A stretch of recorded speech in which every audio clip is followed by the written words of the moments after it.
gatinhos e gatinhas, como vocês estão? Eu espero que vocês estejam muito bem. Bem-vindos a mais um vídeo do canal e hoje a gente vai falar sobre a história. E hoje a gente vai falar sobre o caso da Adrienne Shelly, que foi uma atriz bem conhecida durante a década de 90 e os anos 2000. E num dia normal de trabalho, ela foi encontrada pendurada no chuveiro do seu apartamento de trabalho pelo seu marido. Mas o estranho é que a cena não era um suicídio. E o culpado era alguém que ninguém conhecia e estava mais próximo dela do que se podia imaginar. Fique comigo até o final desse caso para você saber o que aconteceu e quem foi essa pessoa. E não se esquece de deixar aquele like para ajudar na divulgação do vídeo e se inscreve aqui embaixo para não perder nenhum vídeo novo. E se você tiver alguma sugestão de algum caso que você queira ver aqui no canal, deixa aí nos comentários para mim que eu vou trazer todos para vocês, tá bom? Então é isso e agora vamos pro caso de hoje.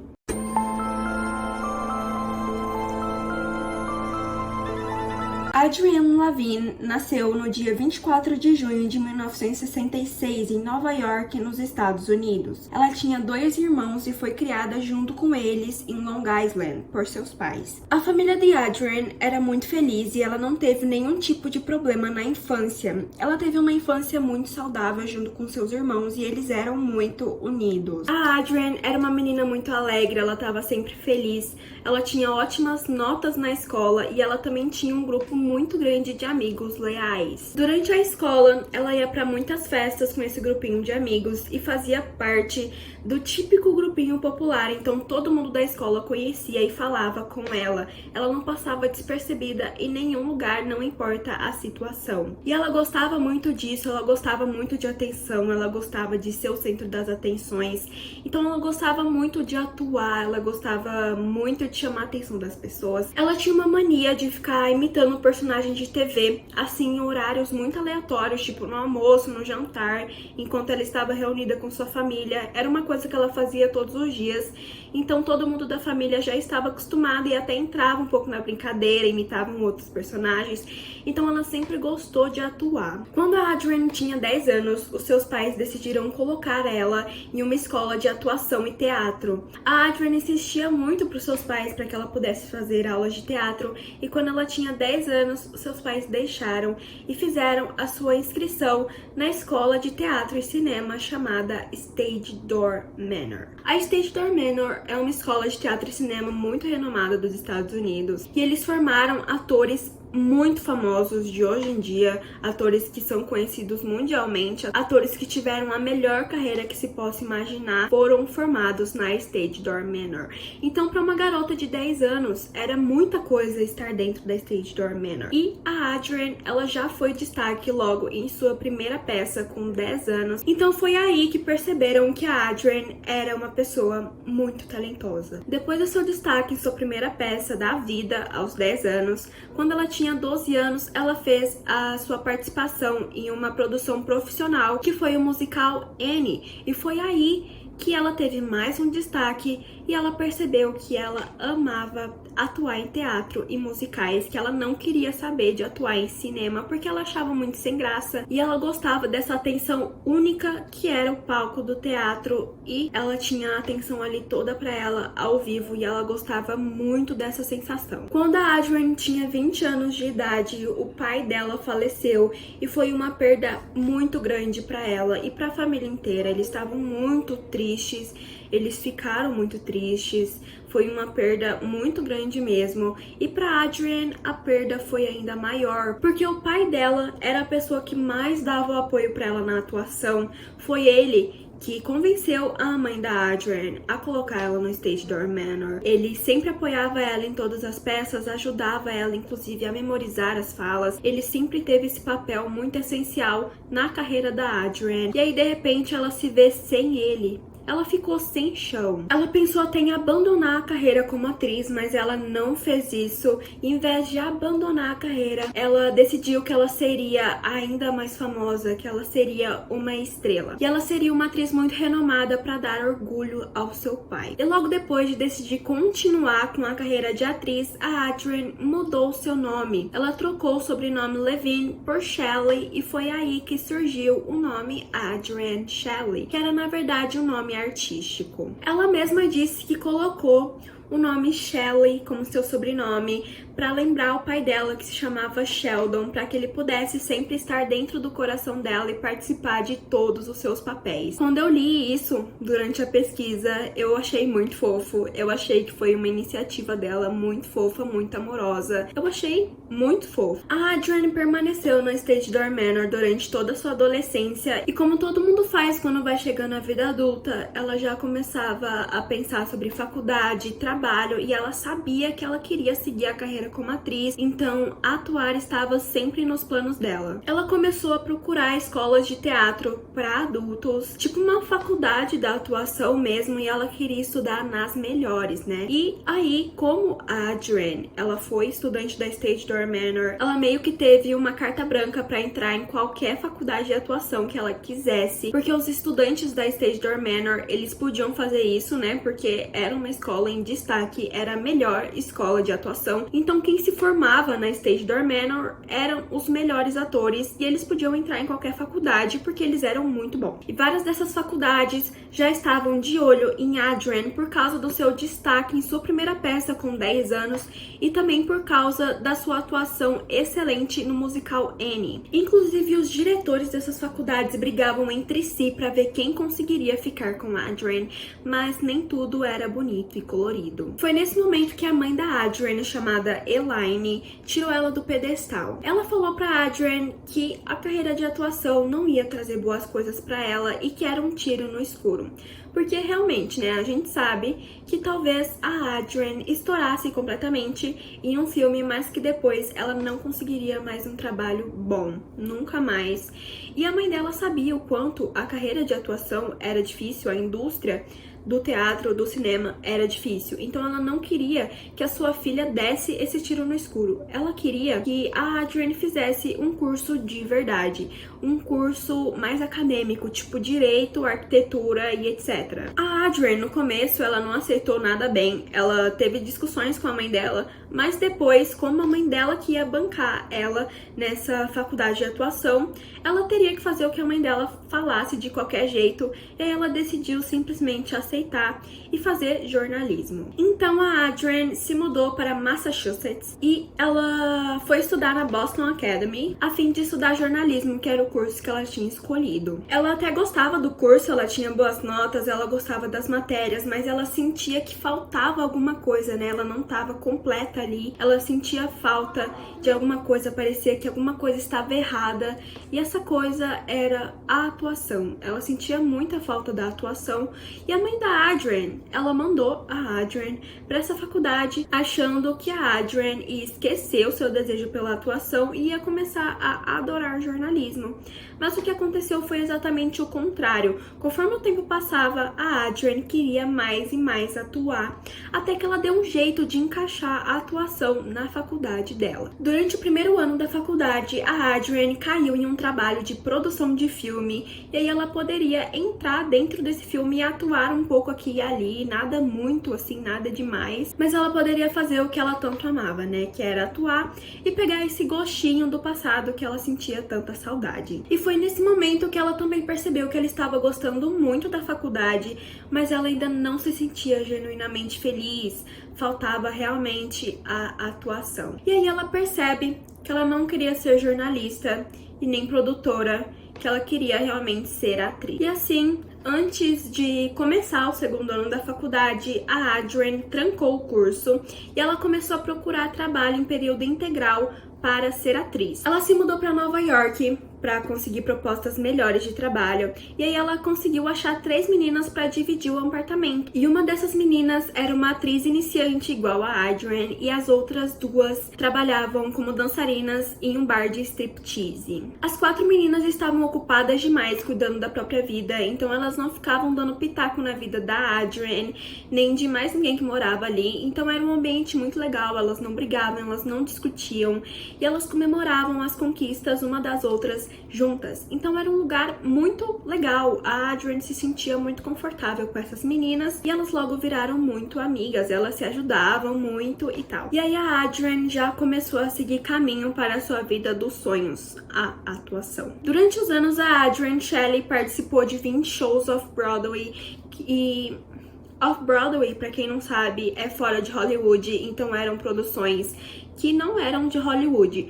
E na maioria delas, a Adrienne se destacava demais. E por ela ser muito boa, ela conseguia sempre os melhores papéis. Então ela foi protagonista da maioria delas. E quando ela não era protagonista, ela era uma personagem secundária também muito importante para a história. Mas o seu real estouro foi em 1989, quando a Adrienne conheceu um diretor chamado Hal Hartley. Ele estava trabalhando em um filme chamado A Incrível Verdade e ele estava à procura de uma boa atriz para fazer a protagonista, e quando ele achou a Adrienne Shelly, ele viu que ela era perfeita para o cargo. E quando ele conheceu a Adrienne realmente, né, eles marcaram um encontro, eles conversaram e tal, e aí ele conheceu realmente quem era a Adrienne nesse encontro, e ele ficou completamente apaixonado por ela em questão profissional, tá? Como atriz, no caso, ele ficou completamente apaixonado por ela para ser sua personagem do filme A Incrível Verdade. O filme foi gravado e aí teve seu lançamento, e o lançamento foi um sucesso. Todo mundo adorou a atuação da Adrienne, e ela, como geral, falaram que ela era uma atriz maravilhosa, e as pessoas aceitaram muito bem a Adrienne. Ela começou a receber muitos elogios, e o Hal Hartley amou também a atuação da Adrienne, e aí ele fez um segundo filme chamado Verdade, e ele fez esse filme já pensando na Adrienne como sua protagonista. Então ele fez um filme para que ela pudesse ser protagonista de novo, só que dessa vez ele não procurou ela para ser protagonista. Ele fez o filme baseado nela como protagonista. Entenderam a diferença?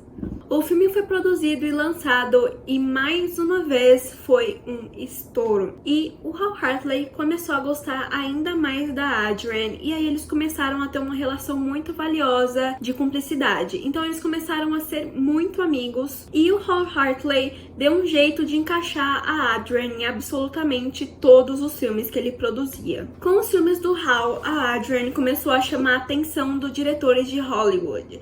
Só que ela não queria ir para Hollywood. Ela recebeu várias propostas, só que ela negou todas, porque ela não queria sair de Nova York, e ela não gostava muito de participar de produções muito grandes, porque ela falava que os produtores abusavam dos seus atores. Então ela não queria participar disso. Lembrando que isso era o que ela falava, tá, gente? Eu não tô acusando ninguém de abuso de ninguém, pelo amor de Deus. Isso é o que ela falava para os outros, né? O que ela dava como argumento por ela negar as propostas de Hollywood. A Adrienne continuou com seus trabalhos off-Broadway em Nova York, e ela fez 24 filmes e 5 programas de TV. E ela estava muito, muito feliz com a vida que ela estava levando. Ela mesma se referia à vida dela como a vida dos sonhos.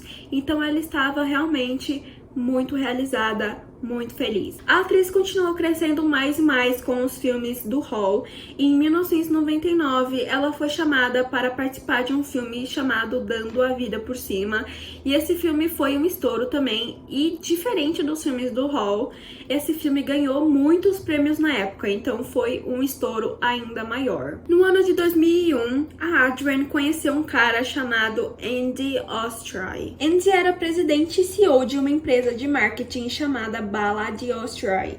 O Andy era tão focado em sua carreira quanto a Adrienne era focada na dela, e isso cativou a atriz logo de primeira. Ela ficou completamente encantada pelo Andy. Ele tinha 3 crianças de seu ex-relacionamento com a sua ex-esposa, e ele tratava todas elas com muito amor. Ele era um pai muito presente, e ele era um pai incrível para essas crianças, e ele adorava crianças. Então a Adrienne se viu completamente apaixonada por ele logo naquele momento, quando ela percebeu que ele era realmente um bom cara, que ele era realmente uma boa pessoa. Passado alguns meses, eles já estavam cegamente apaixonados, e aí eles decidiram namorar, e depois de um ano de relacionamento sério, eles se casaram. Foi um casamento muito simples, muito reservado, só com a família e os amigos mais próximos, mas foi um casamento muito bonitinho. A Adrienne estava muito lindinha com seu vestido de noiva, e foi um casamento muito bonito. Foi um casamento bem emocionante, e todo mundo gostou, todo mundo ficou muito feliz pelo casal. Depois de alguns meses que eles estavam casados, a Adrienne descobriu que ela estava grávida do Andy, e o casal ficou nas nuvens com a notícia. notícia, né? Era uma notícia muito boa. Eles estavam realmente tentando ter um bebê. E aí eles conseguiram e eles estavam muito, muito, muito felizes. Mas a Adrienne descobriu os desafios da maternidade muito cedo. A Adrienne percebeu que a maternidade não era como os filmes retratavam naquela época. E a gente tá falando dos anos 90. Então os filmes retratavam a gravidez como uma coisa maravilhosa, uma coisa super colorida, com unicórnios e coisas maravilhosas, que não tinha nada de ruim, a mulher se sentia perfeita, era maravilhoso, o vínculo entre mãe e bebê, entre mãe e pai era incrível.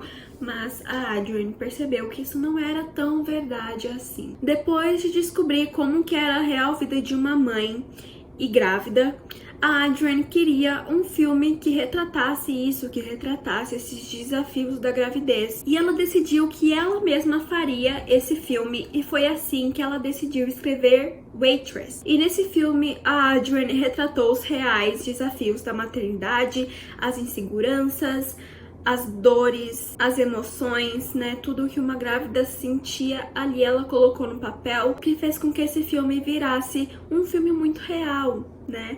Não era aqueles contos de fadas que os filmes da época retratavam que era a gravidez. Não era isso que a Adrienne queria passar para a sociedade, e ela conseguiu.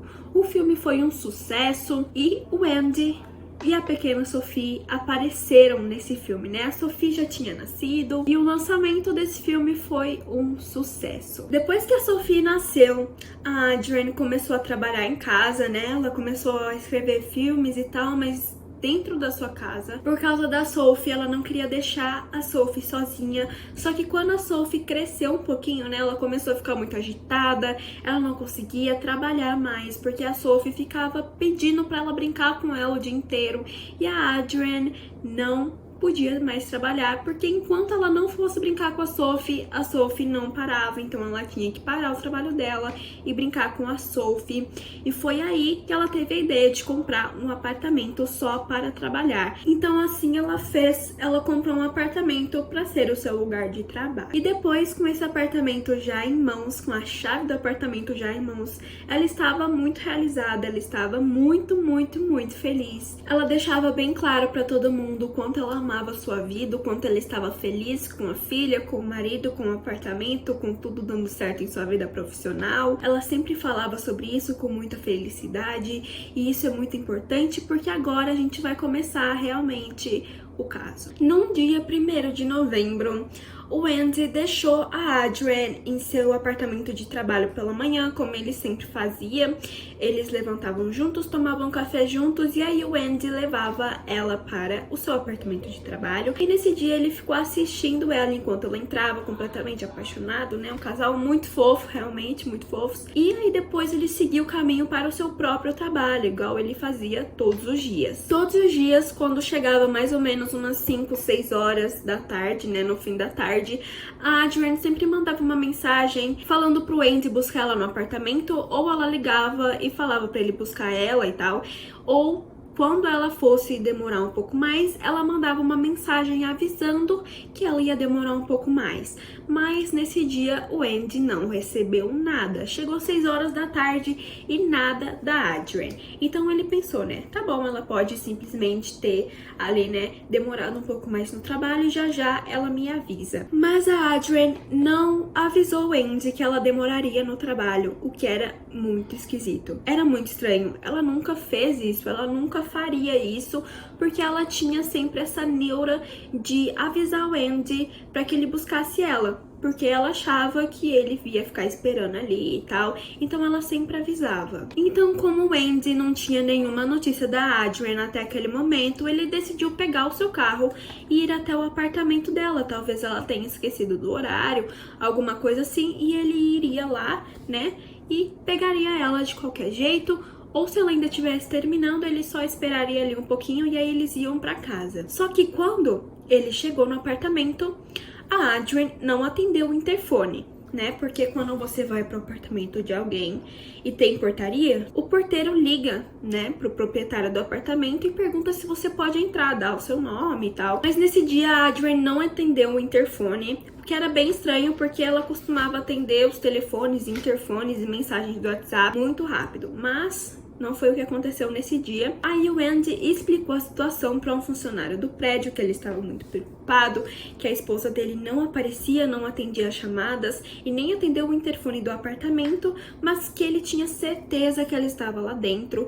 E esse funcionário ajudou ele a entrar dentro do apartamento da Adrienne. Só que quando eles chegaram lá, a porta da Adrienne estava destrancada, o que também era muito esquisito, porque a Adrienne era uma neurótica com segurança. Ela prezava muito pela própria vida e pela vida dos outros, então ela sempre trancava a porta, janela, tudo que pudesse ajudar ali a manter as pessoas seguras, ela fazia. Só que nesse dia a porta estava destrancada, meio aberta, meio encostada. Então o Andy já logo de cara falou: peraí, tá esquisito, tá estranho, essa não parece a minha esposa. Só que eles entraram no apartamento, o funcionário ficou na porta, na verdade, e o Andy entrou. E aí ele achou a mesa da Adrienne perfeitamente colocada, com caneta, papel, notebook, tudo que ela usava para escrever os roteiros, para trabalhar. A bolsa da Adrienne estava pendurada em um suporte junto com o seu casaco, como ela sempre fazia todos os dias. E o seu sapato estava perfeitamente colocado do ladinho da mesa, porque ela não gostava de trabalhar com sapatos dentro de casa, então ela sempre tirava. Então, isso significava que a Adrienne estava dentro do apartamento, ela estava lá. Não tinha como ela não estar, ela tinha que estar lá dentro, porque ela estava sem sapato, ela estava sem bolsa, ela estava sem casaco, então ela com certeza estaria lá dentro. E aí o Andy começou a procurar ela pelo apartamento. Ele foi num quarto, nada da Adrienne. Ele foi na sala, nada da Adrienne. Ele foi em outro quarto e nada da Adrienne. Ele deixou o banheiro para olhar por último. E quando ele chegou no banheiro, ele teve a experiência mais traumática de toda a sua vida. Assim que o Andy entrou no banheiro, ele viu a sua esposa pendurada no chuveiro, e aí ele deu um grito super desesperado. O funcionário do prédio também entrou, encontrou a Adrienne lá, eles ficaram desesperados. O Andy tentou desesperadamente tirar a corda do pescoço da Adrienne, mas já não adiantava, nem se ele tivesse conseguido, não adiantaria, ela já estava sem vida. Aí o Andy, ele liga pra polícia e assim que os policiais chegam no apartamento, o caso é logo dado como suicídio, mas o Andy sabia que não era um suicídio. Ele sabia que a Adrienne estava imensamente feliz com a vida que ela estava levando, que ela não deixaria sua filha sozinha, que ela não abandonaria a sua carreira como atriz assim do nada, ela nunca faria isso, ela não se suicidou. Ele tinha certeza que era um assassinato, mas a polícia disse que não, que ela tinha se suicidado, que era realmente difícil aceitar, não tinha mais o que fazer. E o Andy sabia que não era só porque ele estava de luto, ele sabia que a Adrienne nunca faria isso. Mas eu entendo o lado dos policiais, né? Você entra assim numa cena e tem a pessoa pendurada e o marido dessa pessoa falando que foi um assassinato, sendo que tudo indica que foi suicídio. O laudo da morte da Adrienne deu como asfixia, né, estrangulamento. Tudo indicava que era um suicídio, mas o Andy sabia que não. Ele não estava falando isso só porque ele era um marido em luto, mas a polícia levou em consideração que ele estava apavorado pela morte dela e não fez uma investigação detalhada sobre esse caso. Mas o Andy, ele não aceitou, ele não escalou, ele abriu campanhas e fez um estardalhaço até que a polícia notasse ele. E ele conseguiu. A polícia notou o Andy e eles decidiram reabrir o caso para fazer uma investigação mais detalhada em cima da cena do crime. E o Andy, ele não deixava ninguém pisar no apartamento da Adrienne, porque ele sabia que não era um suicídio, então ele estava mantendo a cena de crime intacta para que não atrapalhasse nas investigações. Então, quando os policiais voltaram para o apartamento, estava tudo intacto, estava tudo perfeitamente colocado, igual no dia do crime, não foi nada mexido, o que foi muito bom. O Andy foi muito esperto nesse ponto. As autoridades deram atenção especial pelos locais perto do local que a Adrienne foi encontrada morta, então ali perto do banheiro, nos corredores e tal. E aí eles acharam uma marca entre a privada e o chuveiro. Então provavelmente o autor desse crime teria apoiado todo o seu peso junto com o peso da Adrienne na perna da marca do sapato para conseguir amarrar a Adrienne no chuveiro, e aí acabou deixando a marca pela pressão exercida sobre o sapato. E a Adrienne, como eu falei, ela não usava sapatos dentro do apartamento, ela tirava e deixava do lado da mesinha, e os sapatos dela foi visto perfeitamente colocados quando o Andy entrou no apartamento. Então não tinha como esse sapato ser da Adrienne. Também era um sapato um pouco maior, sabe? A numeração não batia com o pé da Adrienne e com nenhum dos sapatos que ela tinha. Essa marca foi comparada com todos os sapatos do Andy e com todos os sapatos da Adrienne. E nenhum dos sapatos, tanto do Andy quanto da Adrienne, batiam com a marca. Então alguém completamente desconhecido teria entrado no apartamento e assassinado a Adrienne. E aí as autoridades começaram a questionar se o Andy estava realmente certo e não teria sido um suicídio.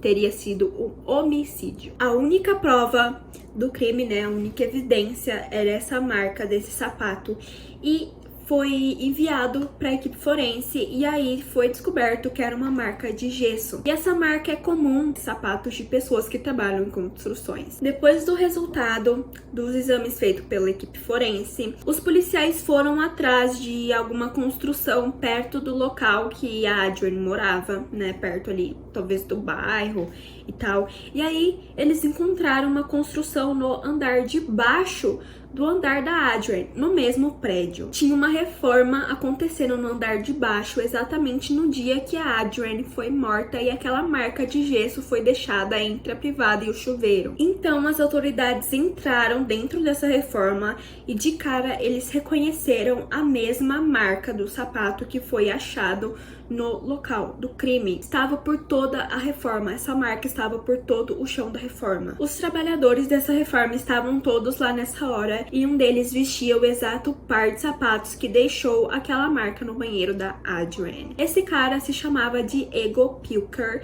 e era um imigrante ilegal do Equador. A polícia chamou todos eles para uma entrevista, e quando o Diego Pilker levantou, a polícia viu que o rosto dele estava cheio de arranhões, e quando ele foi questionado, ele deu um jeito de sair da pergunta, dando alguma resposta ali aleatória, que não fazia sentido nenhum, mas os policiais não entraram de novo nessa questão. A polícia ficou em alerta logo naquele momento e decidiram prender o Diego Pilker, porque eles tinham certeza que o Diego tinha tido um envolvimento no assassinato da Adrienne Shelly. O Diego foi levado para a delegacia e começou a ser questionado, e pela surpresa de todos, quando ele foi questionado se ele havia matado a Adrienne, ele disse que sim. Ele não relutou em nenhuma das perguntas, ele respondeu todas com sinceridade. Ele disse que sim, que ele teria matado a Adrienne. Ele disse que ele teria matado a Adrienne, mas que ele não era uma pessoa ruim. O Diego falou que a primeira vez que ele viu a Adrienne foi no dia que ela foi morta, poucas horas antes do acontecimento. Ele falou que a Adrienne desceu para o andar de baixo, o andar da reforma, e foi reclamar do barulho. Ele contou que a Adrienne colocava ele abaixo do trabalho dela, falando que ela tinha que terminar alguns projetos, que era para ele parar um pouco de fazer barulho, porque ela não estava conseguindo trabalhar, como se o trabalho dela fosse maior que o dele, fosse melhor que o dele e fosse de uma importância maior que o dele. E aí ele achou que a Adrienne estava fazendo pouco caso do trabalho dele, e ele ficou furioso. Ele pediu pra ela sair, e ele disse que ela não quis sair. Ele disse que ela ficou falando pra ele parar de fazer barulho, que ela não conseguia trabalhar, que era pra ele ficar quieto. E aí ele ficou furioso e tacou um martelo perto dela. Mas ele disse que ele jogou o martelo não foi pra acertá-la, foi apenas para assustá-la, e ele conseguiu assustar ela perfeitamente. Ela ficou muito assustada, ela ficou apavorada, e aí ela falou: vou ligar pra polícia, vou ligar pra polícia. E ele ficou assim, em choque. Ele ficou paralisado, porque ele não podia ser pego pela polícia. Ele era imigrante ilegal, ele seria imediatamente preso. Ele simplesmente não podia ser descoberto pela polícia. Então ele começou a correr atrás dela pelo corredor, segurou o braço dela e pediu misericórdia para que ela não ligasse pra polícia. Mas ela ficou falando: eu vou ligar pra polícia, eu vou ligar pra polícia. Tipo, ela ia com certeza ligar pra polícia. Cara, ele tinha jogado um martelo em cima dela. É óbvio que ela ia ligar pra polícia. Ela prezava pela sua vida, ela tinha amor em viver, então ela não queria ser machucada, ela não queria viver com esse medo. E era óbvio que ela ia ligar pra polícia. Então ele começou a entrar em desespero. Então, rapidamente, o Diego iniciou seu plano B. Enquanto a Adrian pegou o elevador pra subir para o seu andar, o Diego foi correndo às pressas pela escada e ele chegou antes da Adrian no andar que ela queria parar, né, que era o andar dela, que era o andar de cima. E aí ele ficou esperando a Adrian sair do elevador e quando ela saiu, ele abordou ela de novo, falou pra ela não ligar pra polícia, que a polícia não podia saber que ele estava ali porque ele era imigrante ilegal e que ele nunca mais ia encostar nela, que ele nunca mais ia vê-la, ia deixar ela 100% em paz. Mas a Adrian não se deixou levar por esse discurso. Ela ignorou o Diego completamente até ela chegar na porta do apartamento e quando o Diego percebeu que ele não ia se safar dessa, ele puxou o braço da Adrian. Ela entrou em prantos e começou a bater no Diego para que ele soltasse ela, começou a arranhar seus braços, sua cara. Por isso que a cara dele estava toda machucada quando a polícia encontrou ele lá na Reforma. E aí ele disse que ele ficou desesperado porque a Adrian estava gritando e tinha chance de alguém ouvir e ligar pra polícia mesmo assim. Na cabeça do Diego, ele disse que ele pensou que seria muito mais fácil se livrar da Adrian do que ter que explicar a situação pra duas pessoas que não acreditariam nele. Então, ele empurra a Adrian e a Adrian cai no chão e bate a cabeça. E imediatamente ela perde a consciência. Ele diz que a pancada fez um barulho muito alto e que ele ficou em completo desespero e que ele sabia que ele tinha que se livrar daquele corpo porque a Adrian estava claramente morta. Ele não se deu o trabalho de checar o pulso da Adrian porque ela não estava morta ainda naquela hora. O laudo da autópsia foi a morte por estrangulamento. Então ela ainda não estava morta, ela estava viva. Só que o Diego não pensou em checar o pulso da Adrian, ou ele simplesmente não quis checar o pulso da Adrian, mas isso não foi questionado também. Então eu não sei. Mas pode ser que ele tenha simplesmente ignorado o pulso da Adrian e falou, vou me livrar dela mesmo assim. Aí, como eu falei, ele sabia que ele tinha que se livrar do corpo da Adrian. Então ele imediatamente raciocinou e decidiu montar uma cena de suicídio. Ele saiu procurando pela casa alguma coisa que pudesse amarrar a Adrian em algum lugar, só que ele não sabia ainda aonde seria esse lugar. Então ele foi para o quarto da Adrian e achou um lençol que estava lá. A Adrian nem dormia lá, mas ele achou um lençol naquele quarto. Ele rasgou um pedaço do lençol, amarrou no pescoço da Adrian. Isso, ela ainda estava viva, mas ela estava inconsciente, então ela estava respirando, mas ela estava desacordada. Então eu não sei se ele só não percebeu que ela estava respirando ou se ele não queria que ela acordasse, porque se ela acordasse, ela ia se lembrar do que aconteceu e ia reportar ele mesmo assim. Então pode ser por esses dois motivos, né? Ou ele não percebeu que a Adrian estava respirando, ou ele simplesmente não poderia deixar ela acordar mesmo se ela estivesse viva. Ele precisava matar ela para que ela não reportasse ele para a polícia. E aí, né, como eu falei, ele amarrou o pescoço da Adrian com esse lençol e aí ele levou o corpo dela até o chuveiro e realmente se apoiou naquele lugar onde a marca foi encontrada para que ele amarrasse o corpo da Adrian no chuveiro pendurado, né? Então foi realmente isso que aconteceu. A polícia não acreditou nessa versão do Diego por dois motivos. O primeiro foi a análise da autópsia, que falava que a Adrian não morreu de uma pancada na cabeça, então ele queria matar a Adrian. Ou é aquilo, né, que eu falei pra vocês, ou ele simplesmente não percebeu, mas parecia impossível que ele não teria percebido que a Adrian estava viva. E o segundo furo na história do Diego foi a questão da Adrian ter ido até ele no andar de baixo, sendo que os sapatos da Adrian foram deixados perfeitamente do lado da mesinha que ela trabalhava. Então ela teria ido descalça, né? Se ela tivesse ido até a Reforma, ela teria ido descalça ou com sapato. O sapato não tinha vestígio nenhum de Reforma, porque se ela pisasse lá dentro ou fora, até mesmo fora estava sujo, então ia sujar de qualquer jeito. Se ela passasse pelo corredor da Reforma, ia sujar, não tinha jeito. E não tinha nada no sapato da Adrian. Nada que indicasse que ela saiu do apartamento dela. Absolutamente nada de vestígio de reforma. Então ela teria ido descalça, né? Se ela foi até lá sem sapato, ela foi descalça. Poderia ser uma possibilidade, mas na análise do corpo não havia vestígio nenhum no pé da Adrian também, de nada, de nenhuma sujeira. O que era muito esquisito, porque mesmo se o Diego tivesse limpado o pé da Adrian, ficaria ali um pouquinho de vestígio mesmo assim, porque sujeira de construção é um pouco difícil de tirar, né? Mas não tinha nada. Então, essa versão do Diego era muito esquisita, porque ela não teria ido voando, né? Ela não foi voando pra reforma. Ela teria se sujado. E ela não sujou, então era muito esquisito. A polícia, ela decidiu deixar o Diego um pouco de lado depois desse depoimento um pouco mentiroso, né, um pouco questionável, e a polícia decidiu entrevistar os vizinhos do apartamento. E várias mulheres confirmaram que o Diego parecia olhar muito esquisito para algumas pessoas. Inclusive, uma delas falou que ele olhava fixamente para ela enquanto ela passava em frente à reforma. E ele olhava para ela de uma forma muito assustadora, que deixava ela muito assustada. E, inclusive, ela deixava de sair de casa durante o horário da reforma para que ela não precisasse lidar com esses olhares, né, meio creepies do Diego Pilker sobre ela. Então, foi uma coisa bem esquisita.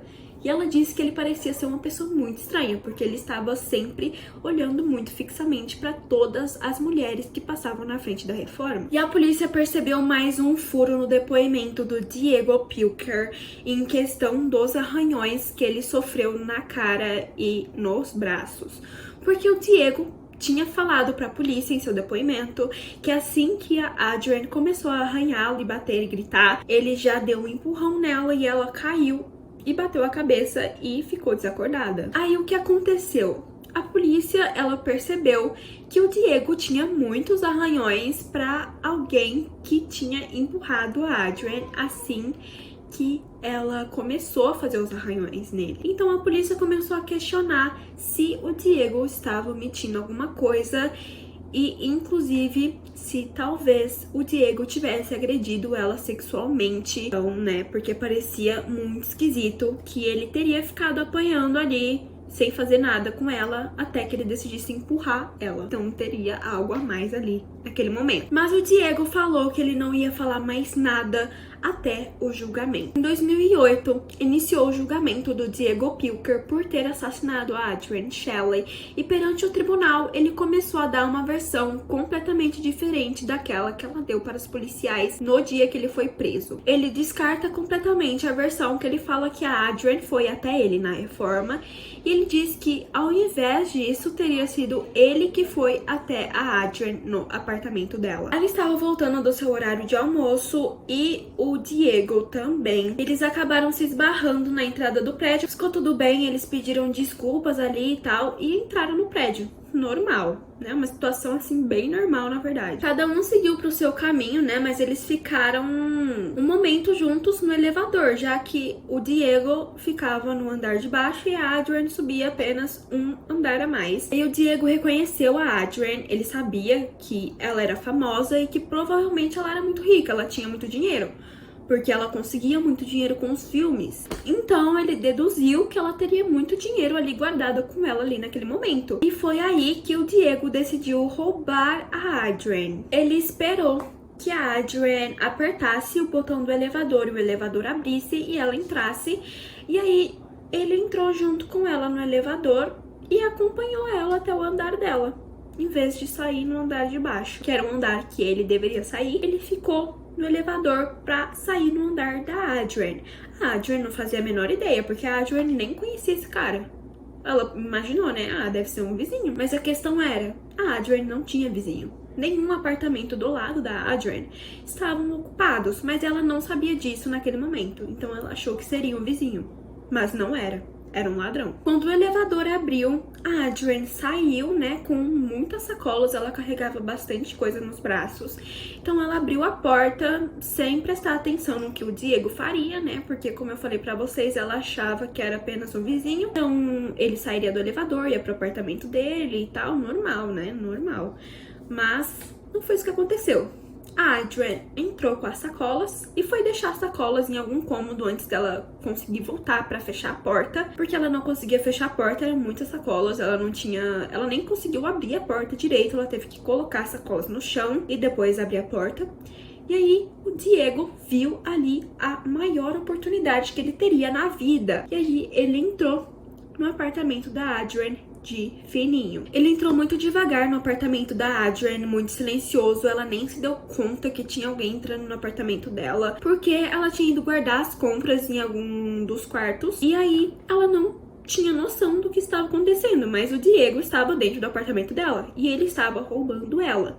Ele começou a catar tudo de dinheiro que ele via pela frente. Na mesa, na bolsa da Adrienne, ele achou algumas notas perdidas e aí ele foi catando, enfiando nos bolsos e tudo. E ele achou a carteira da Adrienne. Então ele abriu a carteira da Adrienne e começou a pegar todo o dinheiro. E nesse momento, a Adrienne voltou pro corredor e viu o Diego. Assim que a Adrienne viu ele parado ali, pegando todo o seu dinheiro, ela simplesmente gritou e ameaçou ligar pra polícia. E o Diego entrou em desespero. Ele começou a correr até a porta, só que a Adrienne ameaçou um pouco mais alto que ela iria ligar pra polícia. E aí o Diego ficou em choque. Ele paralisou, costas pra Adrienne. E aí, pelo canto de olho, ele percebeu que a Adrienne estava levantando o celular para sua orelha. E ele decidiu correr até a Adrienne. Ele vai até a Adrienne, assim, brutalmente, e tenta pegar o celular da mão dela. Ela entra em desespero e começa a gritar, porque ela estava muito assustada. Tinha um ladrão dentro da casa dela, que ela imaginava ser algum vizinho, e esse ladrão partia pra cima dela brutalmente. Isso era muito assustador, e isso assustou a Adrienne demais. Ela começou a gritar, bater no Diego e arranhar o rosto e os braços dele, a fim de livrar a mão dele do telefone dela, mas ele não soltava, e aí ele percebeu que ela estava fazendo barulhos demais, e a porta estava aberta, então qualquer pessoa que passasse ali por perto ia escutar. O Diego então coloca a mão na boca dela pra fazer com que ela se calasse, mas ela continuou agredindo o Diego, ela continuou arranhando a cara dele, os braços, batendo nele, o que explica o tanto de arranhões. Então isso já foi uma questão da polícia respondida ali nesse depoimento do Diego. E aí, com essa pergunta respondida, o Diego começou a falar que ele tampou junto com a boca da Adrienne, sem querer, o nariz dela. E ele só percebeu quando a Adrienne perdeu a força. Quando ela não batia mais nele, ela não arranhava, só que ela também não respondia e ela estava desacordada. E aí, nessa hora, ele repetiu a mesma versão, que ele teria achado que ele matou a Adrienne, e ele começou a se desesperar porque ele não podia ser descoberto pela polícia. Então ele decidiu montar a cena de suicídio. O que também não foi respondido a questão se ele sabia que a Adrienne estava viva e quis mesmo assim matar ela ou não. Mas foi considerado que o Diego queria sim matar ela, né, pra se livrar da Adrienne, porque se ele tivesse deixado ela viva, ela teria reportado ele pra polícia, então foi considerado que ele fez isso a fim de realmente matar a Adrienne e ter certeza de que ela estaria morta. Então ele não queria que ela vivesse, porque se ela vivesse, ela ia reportar ele e ele seria preso, sendo que ele acabou sendo preso de qualquer jeito. Ele contou que ele achou o lençol, que ele amarrou a Adrienne exatamente igual a outra versão, e que depois de amarrar a Adrienne no chuveiro, ele simplesmente saiu, levou o dinheiro dela, não devolveu o dinheiro dela e saiu. No dia 13 de março de 2008, o Diego foi declarado culpado pelo assassinato da Adrienne Shelley. Ele foi condenado a 25 anos de prisão sem chance de liberdade condicional. E depois de cumprir a pena, ele vai ser levado imediatamente para o Equador. O filme Waitress, que foi aquele filme da maternidade que a Adrienne fez sozinha,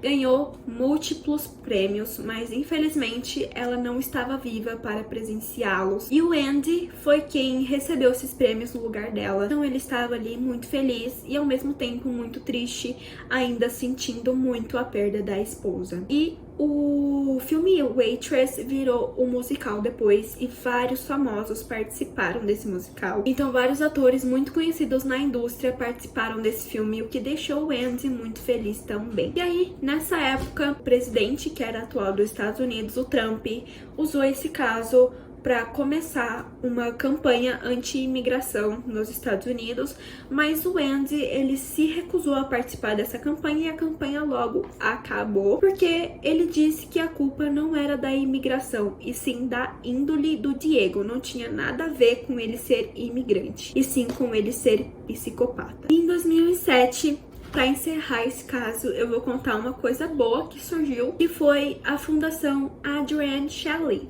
que o Andy montou. E é um ponto de apoio para que esses pequenos produtores, atores e atrizes tenham o seu lugar na indústria do cinema e do teatro, do musical, enfim. Então o Andy usou essa fundação para ajudar pessoas que querem ser igual a Adrienne Shelly. Então esse foi o vídeo de hoje, eu espero muito que vocês tenham gostado. Não se esqueça de deixar aquele like para me ajudar na divulgação do vídeo e se inscrever aqui embaixo, que me ajuda demais. Também comenta aí pra mim a sua opinião sobre esse caso, que eu tô muito curiosa pra saber, tá bom? Então foi isso, um beijo no coração, tchau!